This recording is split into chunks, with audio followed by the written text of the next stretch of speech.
day 2 here in Beijing, and today is a beautiful day to explore Beijing. For today's exploration, historical yung pupuntahan natin, guys. Pupuntahan natin yung mga top tourist attractions here. Yes, ayun guys. So, ngayon, time check, it's 9:41 AM and late kaming lumabas para makapag-rest kami. And we're walking towards the train station. Sobrang lapit lang ng train station sa aming hotel. And yung pinakamalapit na nakita namin ay yung Jinyu Hutong Station na malapit lang din sa One Fujing. Yun muna yung uunahin namin, guys. But actually, malapit dito yung Tiananmen Square and Forbidden City. Kaso lang, yung nakuha naming ticket ay pang-afternoon pa. Kaya alam nyo, pag pupunta kayo doon sa Forbidden City, make sure talaga na kumuha kayo ng ticket in advance. Kasi mabilis siyang maubos, and then 7 days in a week. So for example, next week, mag-open sila 7 days before that day. Tapos ang bilis niyong maubos. Kaya nag-book na lang ako sa Klook ng ticket. Pero yun na nga, hapon na yung available. Pero buti na lang may nabutan kami. So para may gagawin kami today, ayun, nag-ano na lang ako ng ibang spot for the morning, tapos babalik kami dito ng afternoon. Dito kami dumaan kagabi. Dami pa ding tao, mga ganitong oras. Grabe, tingnan nyo guys. In fairness sa weather ngayon guys, 22 degrees. Sunny day, pero mahangin, and yung hangin malamig. So nakaka-fresh siya. Hindi naman sobrang lamig, pero napakaganda ng temperature para mag-stroll around Beijing. September 16, 2025 tayo. Today, pa-autumn na sa kanila. So, for sure, October. Autumn vibes na talaga dito sa Beijing. And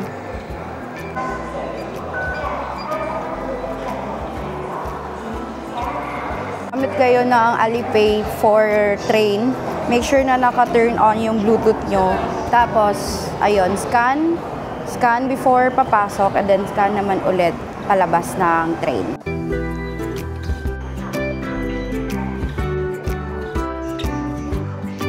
Really? Oh, universal sort. Oo.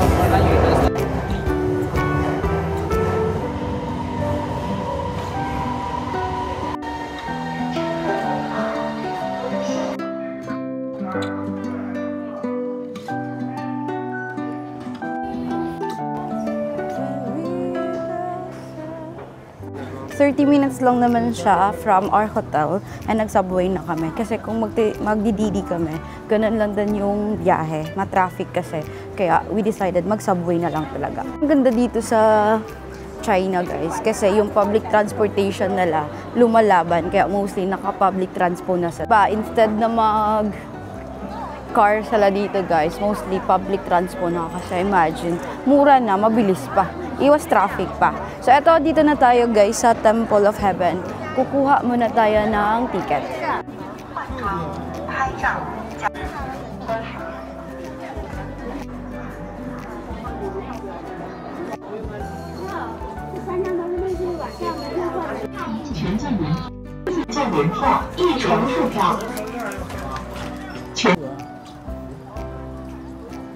Ayan, we are finally inside.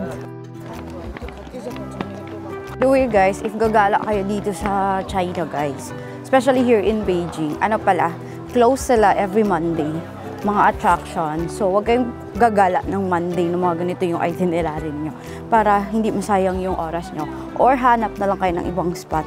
Basta mga public na spots, close talaga sila pag Monday. Today ngayon guys, September 16, kaya siguro madami yung tao now kasi kahapon close dito.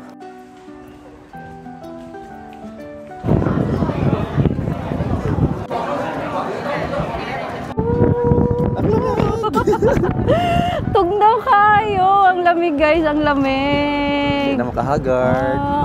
Wow, nice. Oh, nice.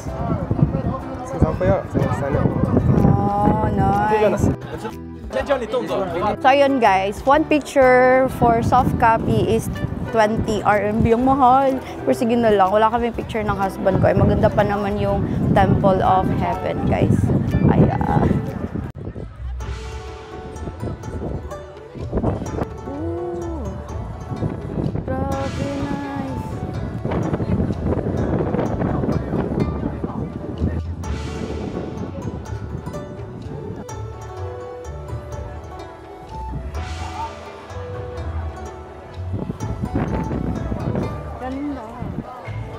So, dito kami ngayon sa Temple of Heaven. This is one of the important landmark here in Beijing, guys. And alam nyo, dito nagdarasal yung Ming and Qing dynasties praying for good harvest. And it's one of the UNESCO World Heritage. Kaya naman hindi talaga pwedeng hindi natin bisitahin ang Temple of Heaven.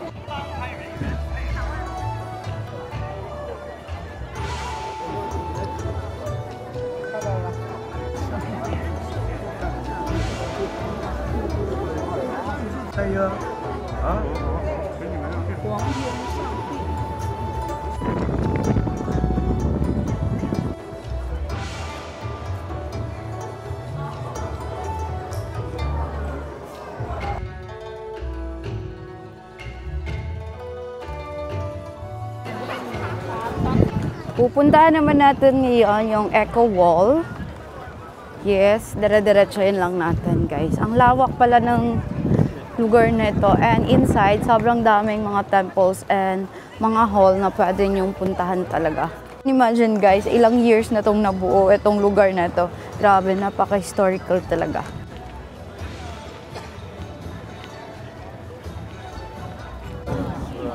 The Echo Wall, which surrounds the Imperial Vault of Heaven courtyard, is so named because of the way it produces echoes.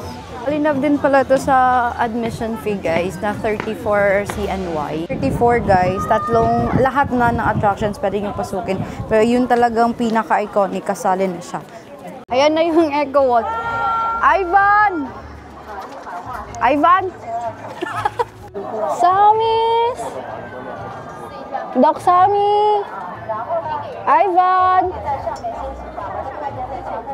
Actually, wala akong naririnig. Siguro dahil madami yung taong nagtatry sa Echo Wall. But this is the Echo Wall.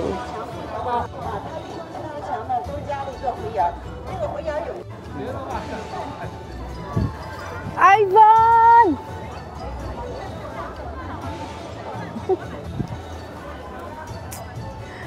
Sabi guys, nilalamig na ako. Nag-crop top pa, joke sa amin nyo. Yung 26 degrees, syempre isipin mo, 26 degrees lang yan, kaya yan. Pero malamig pala dito. Ayan, it's just good, but... Oh, narinig ko yun.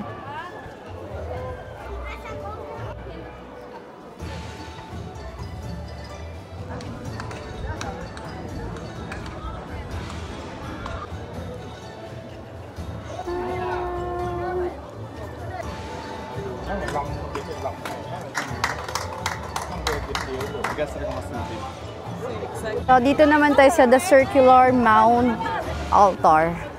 Eto.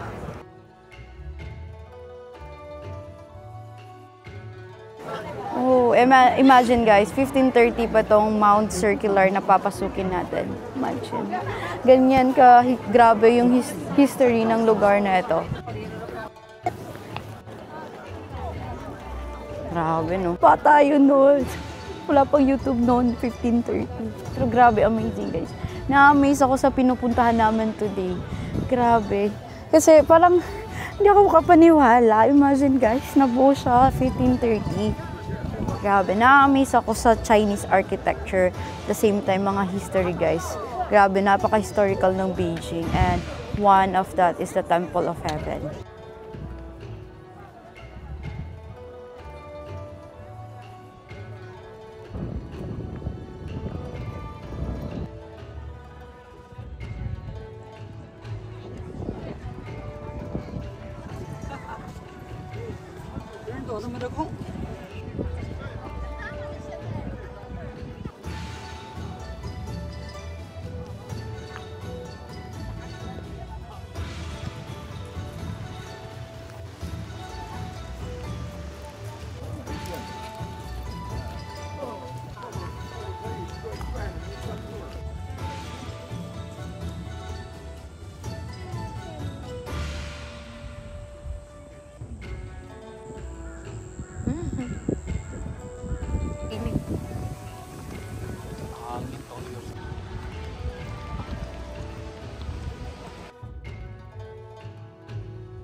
ayan, nandito na kami sa train station, guys. And ngayon, time check, 12:30 na. So, babalik muna kami ng hotel kasi magbibihis kami.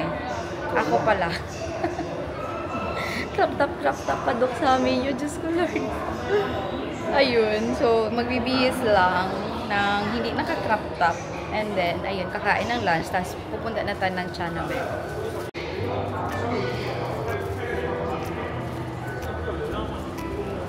Dito na kami sa isang fast food, guys. Picturean ko na lang para ma-translate natin yung name. Pero malapit lang dun siya, as in like siguro mga 4 or 5 stalls away or shops away from our hotel. So, eto, maraming kumakain na locals and para siyang karinderya style and mura lang din. So, dito kami kakain ng lunch and then aalis na tayo going again to our next stop na. Grabe, nakakapagod, guys. Isang spot pa lang yung pinunta namin ganyan, pagod na. Pero eto, let's eat.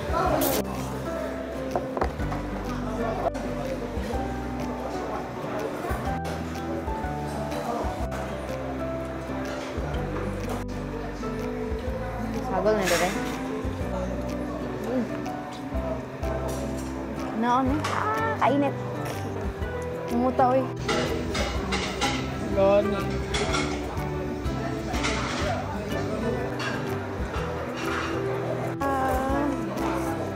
Laki. We are back. Time check.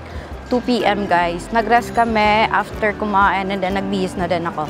So ngayon, pupunta tayo ng Forbidden City and lalakarin na lang namin from our hotel going to Forbidden City. Yung sabi ko guys na dapat mag-book talaga kayo in advance ng ticket nyo for the Forbidden City kasi mabilis talaga siyang nauubos. So kami, nag-book na kami sa Klook. Hindi kami kumuha ng guided tour kasi medyo mahal siya compared sa magdi-DIY. Pero ticket lang yung kinuha namin doon.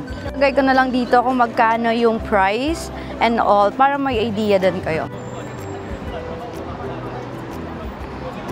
So, for now guys, hindi na kami dadaan ng Tiananmen Square kasi napapanood ko sa mga videos, vlogs na medyo mahaba yung line doon, especially for security. Kaya gagawin namin, dito na lang kami dediretso sa Dongwamen Street para dire-diretso na lang yung pagpasok naman sa Forbidden City. Shout out talaga sa mga vlogs na napapanood ko sa YT. Mga foreigners yung vlogs na napapanood ko. Kasi bihira lang yung detailed vlogs about China or Beijing. So, hopefully this vlog guys ay makatulong sa inyo sa pagpaplano ng inyong Beijing itinerary.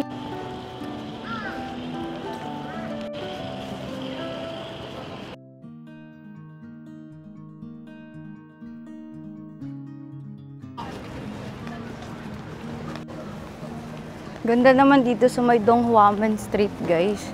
Daming mga stalls at kainan. Ayan. So, ito yung parang gilid ng The Forbidden City. Dito kami papasok. So, ayan yung landmark, guys. So, tara.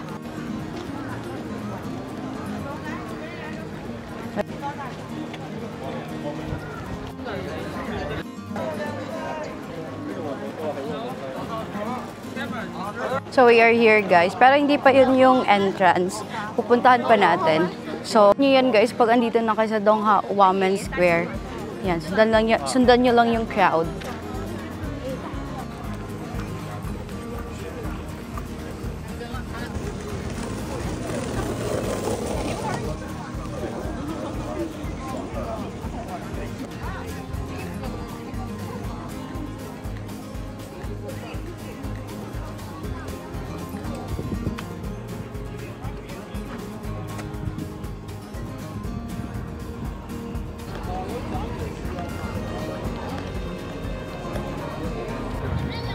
Wow!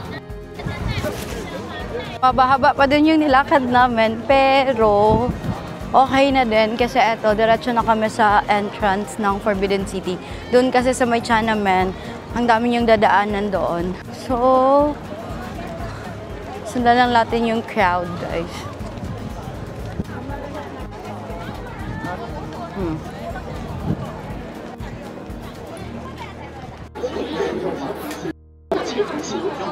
So ayun, nakapasok na kami dito sa Forbidden City. And yung ginawa namin guys is pumila lang kami sa may ticketing booth. Kasi doon, halos lahat talaga ng locals pumapila doon. And then, kailangan ng passport. So make sure talaga pag magbubook kayo ng admission nyo sa Klook, sakto yung inyong passport number and picture talaga. Kasi yun na lang yung ipapakita nyo. Iscan nyo yung passport nyo doon. So kami, mabilis naman guys, mahaba lang yung pila pero umuusad naman, mabilis naman yung pag-usad ng pila. And we are here finally!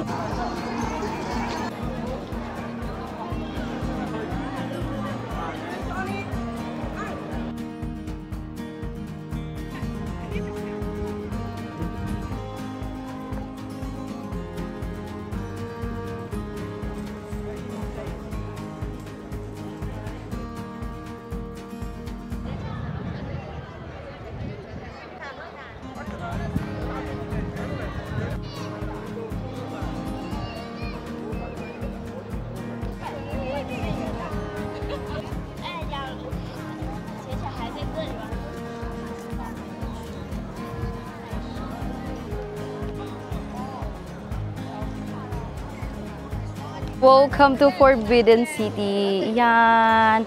Alam nyo ba na this is one of the largest complex palaces in the world? Meron lamang siyang 980 surviving buildings, guys. And halos 24 na emperors ang tumira dito sa Forbidden City. Oh, diba? Yes, this is home of the emperors, 24 emperors of Ming and Qing dynasty. And then, sobrang dami ng mga rooms dito. Umaabot daw ng halos 9,999 rooms. Imagine kung gaano kadaming rooms ang andito sa Forbidden City. Nawag daw itong Forbidden City because basically, forbidden ang mga commoners dito for centuries. Ayan. Yan, sobrang dami ng tao ngayon dito guys, pero grabe, nakaka-amaze tingnan.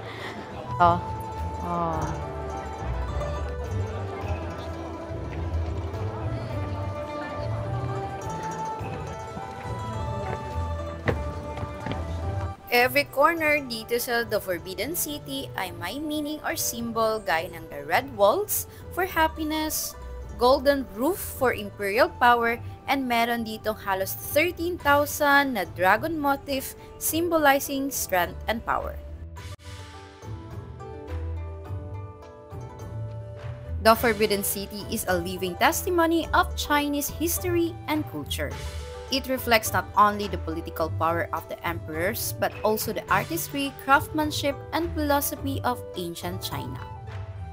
Today, it welcomes millions of visitors each year, inviting them to step into the heart of the Middle Kingdom's imperial past. And kung pupunta kayo dito, eto yung mga tips ko sa inyo. Number 1 is to buy tickets online in advance kasi madali lang maubos ang mga tickets. You can book on their WeChat official account or mag-book kayo sa Klook. Number 2, wear comfy shoes kasi maraming lakaran dito sa The Forbidden City, especially kung gradaan pa kayo ng China menswear. Bring water and snacks kasi walang halos shops inside. And if you want to avoid crowds, well, visit in the morning. Also, don't forget to bring your passport for entry. And tripods are not allowed inside the Forbidden City. And if budget is not the problem, mas better kumuha kayo ng guided tour to understand more of the history of the Forbidden City.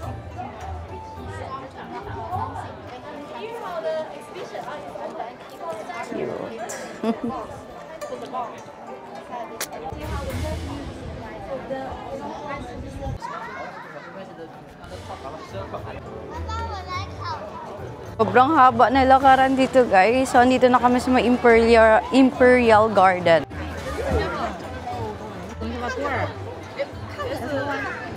So, nakalabas na kami guys and tapat lang dito sa may Imperial Garden. Tapos paglabas nyo, tawid lang at ayun na yung Jingshan Park. Akyatin natin sa taas para makita natin yung buong view ng Forbidden City. Puntahan natin yun. Jingshan Park. May full pack dito. Oh, ang ganda. Magulo. Kakahanap namin kung paano pumunta sa tawid guys na meron palang hagdanan dito.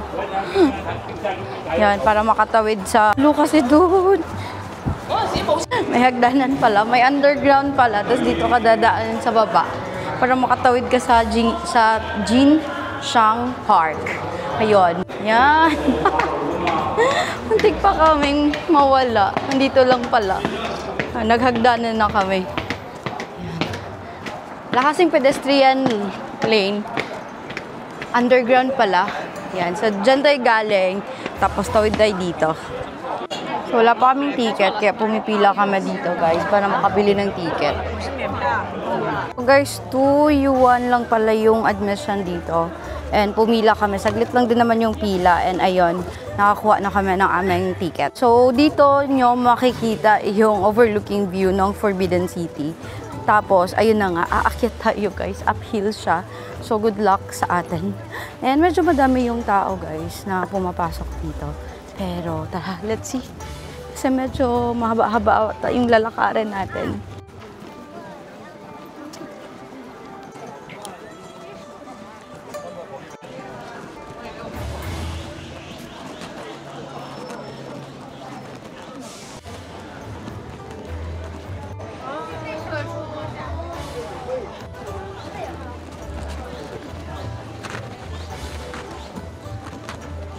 Is me before umakyat sa Jinshan Park.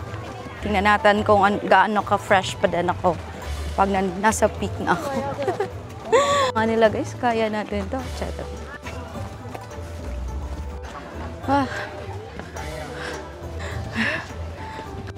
Fresh pa din. Sarap pa. Sarap talaga mga ganitong weather gagala guys. Hindi nakakahulas.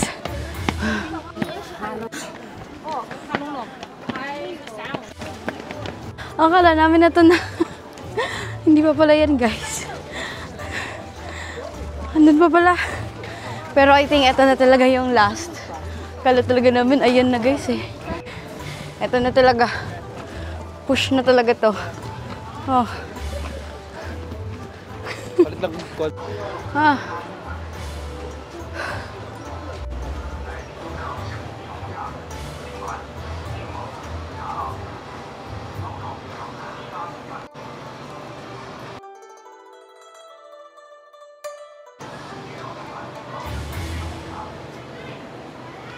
This is us after hiking at hindi makabili ng water doon.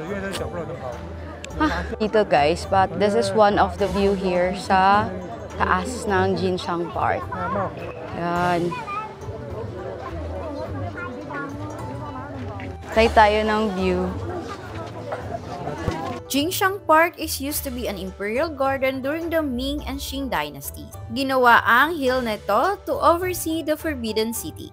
And dito sa peak ang tinatawag na Wanchun Pavilion, which is the highest and offers the best view of the Forbidden City.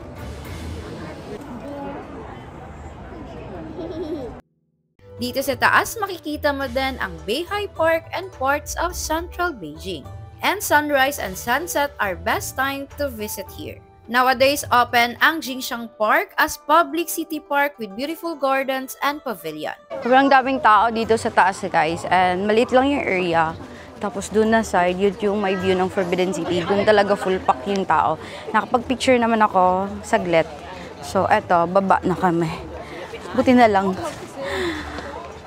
kinayanan namin paakyat. Buti na lang malamig yung panahon, kaya hindi siya ganun nakakapagod. So let's go. Eto na guys, done here. Alam nyo, mas mabilis yung pababa. Sobrang bilis ng pababa. Parang shortcut. Ayan. So let's go guys. Maaga pa, like magpa-5 pa lang. So magka-cafe tayo. Tambay sa cafe. Doon tayo sa isang park na kilala dito with a beautiful view of sunset. Let's go. Like, we're going to ride the bus. Yes. Kanina, dito na yung bus. Kaso lang, hindi pala namin na-set up yung Alipay namin for Beijing bus card. So, ang nangyari, hindi siya gumana kanina. So, ito na yung bus.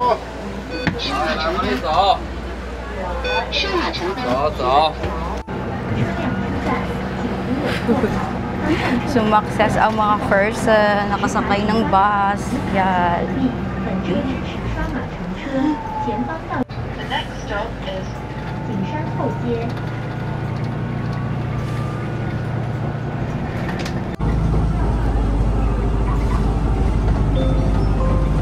各位乘客，易安门内到了。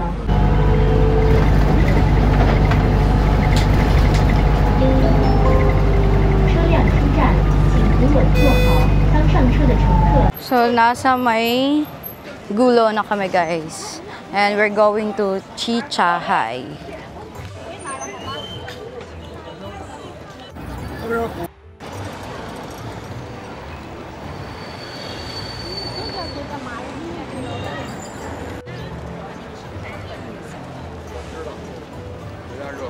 Etong next spot na pupuntahan natin ay isang historic scenic na made up of 3 lakes. 海棠酒吧3楼观景平台打卡钟楼5楼。 Ganda ng vibes. Hinanap naman yung cafe na malapit dito, guys. Tapos doon na kami uupo at magpapahinga. Sobrang pagod nakakalakad.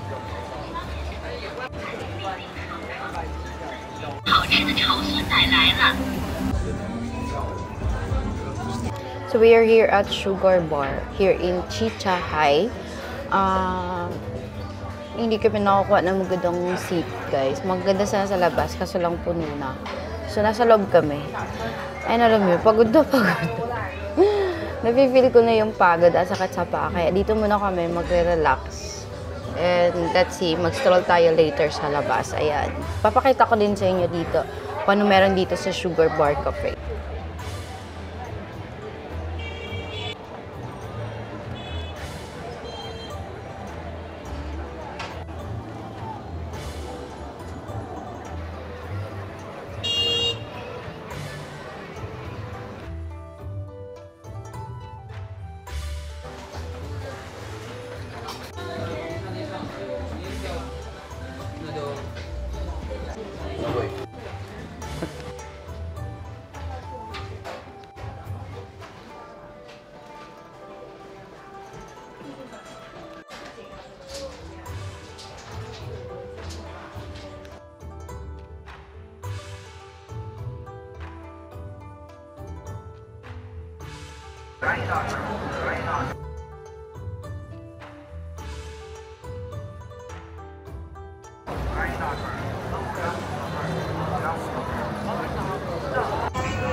So, dito na kami, guys, sa may Chichahay Station.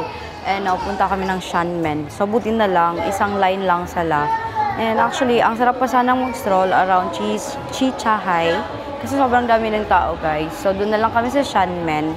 And napaka-convenient kasi one train line lang din siya going back to our hotel in Jinjiang Inn. O, diba? Bongga. So, yung aming hotel is malapit sa Jinyu Hutong Station, which is along the green line lang din siya.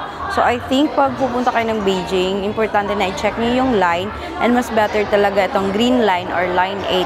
Kasi, imagine, andito na yung Nanlugushang Station, tapos Jinyu Hutong, yung malapit sa Wanfujing Street, and then Shanmen. And we arrive here at Shanmen Station. So, exit 1. Ayun na, makikita niyo na yung Shanmen Street. So, let's go, guys. Check, 6:41. And, let's go. Anong maubutan natin dito?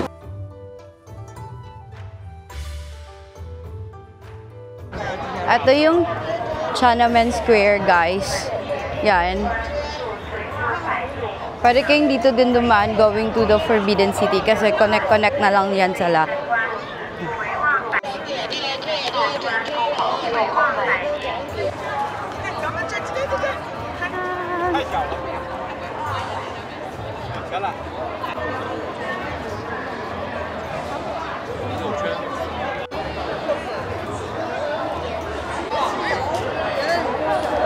So, iba kasi yung Miniso nila pala dito, guys. Meron pala sila dito ang power bank, guys. So, for sure, may CCC na tatak na to. Oh, meron. 29.9. 10,000. Malaki siya, guys. Wow. 3 Miniso. Ha? Ha?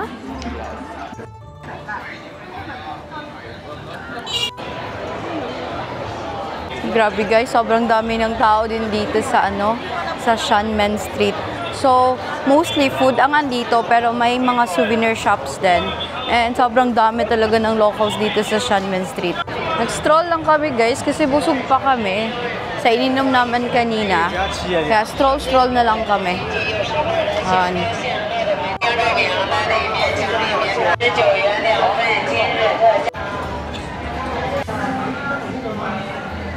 桂花糕，软糯香甜，现切现卖，品味宫廷桂花糕。 Akala ko mais. Kaya sa sticky rice, puto maya. May sugar, tapos may konting sourness ng vinegar. First time ko kaya medyo inaaral ko yung lasa talaga. We are back here in One Fujing, guys. Actually, papunta na kami ng hotel. And alam niyo ba, time check, 7:30 pa lang. Sobrang pagoda na talaga, guys. Kaya kailangan na namin umuwi. So guys, maaga kami kasi meron kaming tour sa Great Wall. 8 AM yung pick up, kaya ayan. Ayun na nga guys, late kami lumabas. Nung oras na yun, mga 9 AM, 10 AM. Tapos ngayon, uwi na kami. Sobrang dami namin napuntahan today, guys.